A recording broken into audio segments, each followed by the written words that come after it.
Hi everyone, my name is Amy, and in this video, I'll show you how to add the Poppers Before-After Slider widget to your WordPress website. Before-After Slider widgets are great for showing comparisons visually, making it easy for visitors to see differences before and after in a clear and interactive way. So let's get started. First, go to your Popper dashboard, then click on Websites. After that, click on Add New Website and enter your WordPress website link. Once you've added the link, click on Add Website. Next, go to your WordPress dashboard.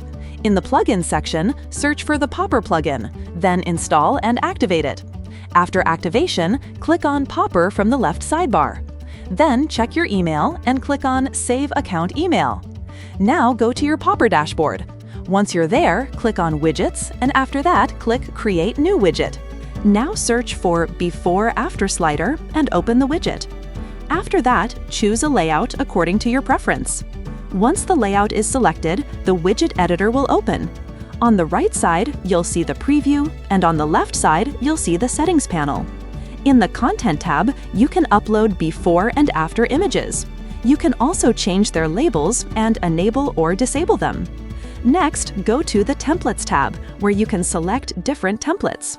In the Appearance tab, you can change the handle color, slider thickness, width, and height. Under Behavior, you can enable or disable vertical orientation, hover mode, and smooth transition. Once you're happy with the customization, click Publish Widget. After that, copy the installation code and go to your WordPress site editor.